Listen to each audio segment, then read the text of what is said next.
Hi, my name is Loie. I'm a nurse practitioner.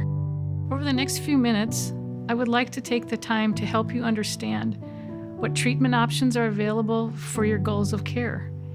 And how we'll do that is through a POLST form.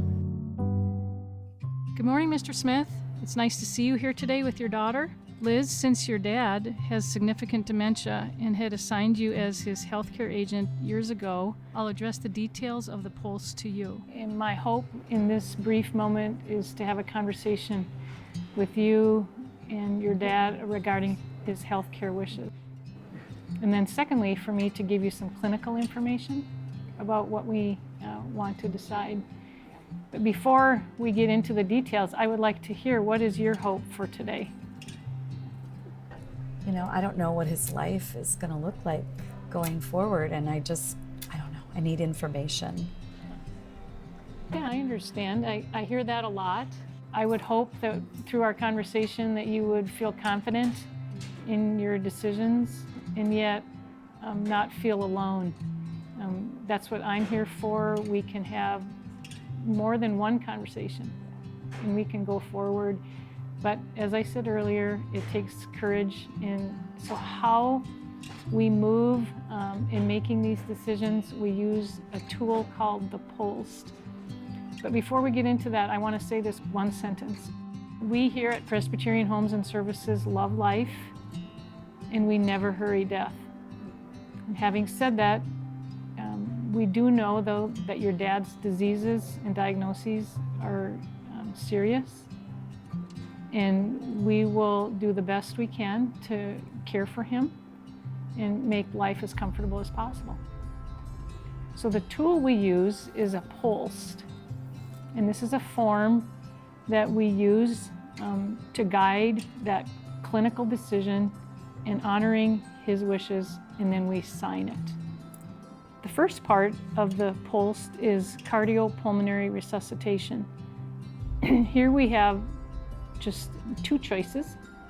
And what it is when the heart stops and there's no breathing, we try to get a pulse to continue by pushing down on the sternum or the chest, 2.5 inches down.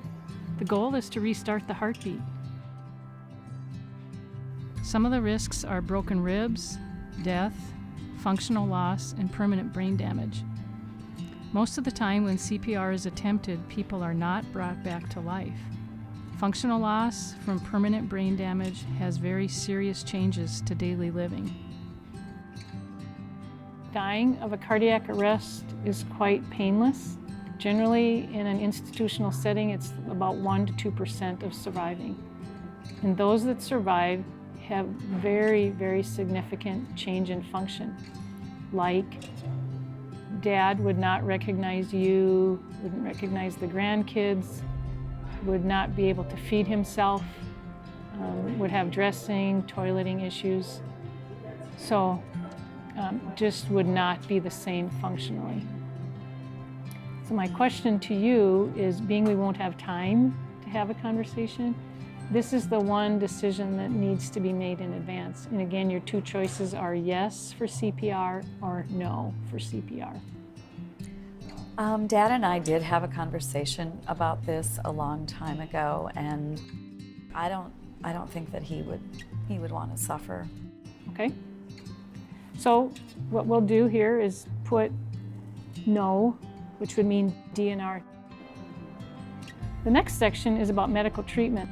And being your choice was to have no CPR, then we would look at selective or comfort. And selective is really for reversible situations where you go to the hospital for treatment, although would not go into the intensive care unit generally, would not go on a ventilator.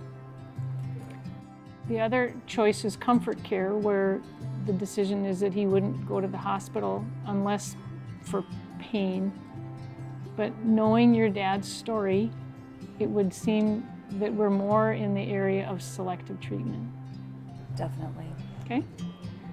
Then the bottom sections are really about signatures. You're the healthcare agent. I and the nurse practitioner am the provider, so we both would sign. And on the back, It's about artificial administration nutrition. It's commonly called tube feeding. Let's look in the future. If he had a stroke and he couldn't swallow, they would temporarily put a tube in his nose or his mouth, or permanently put a tube in his tummy.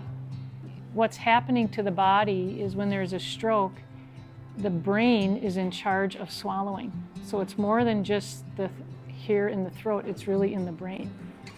There are 12 cranial nerves, 6 of them are involved in swallowing, 30 muscles are involved.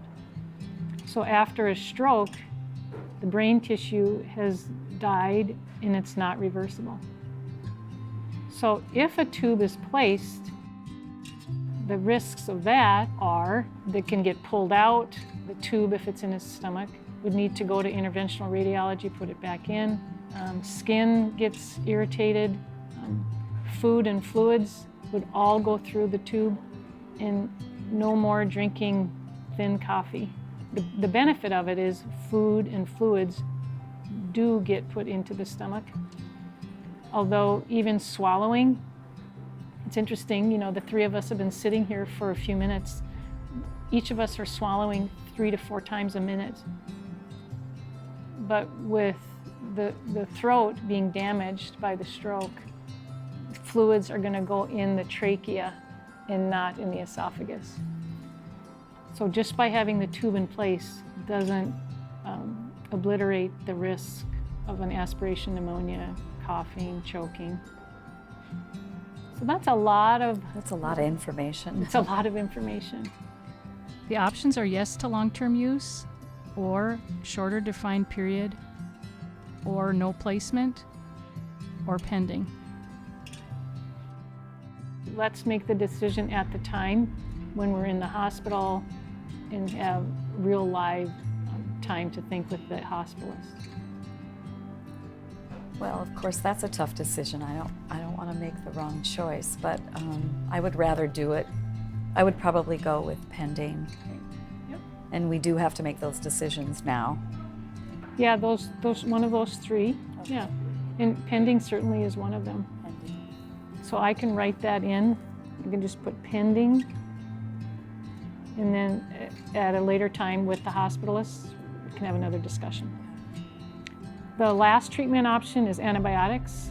That's pretty common where it's a bacterial infection, such as if your dad got a bladder infection, skin infection, pneumonia.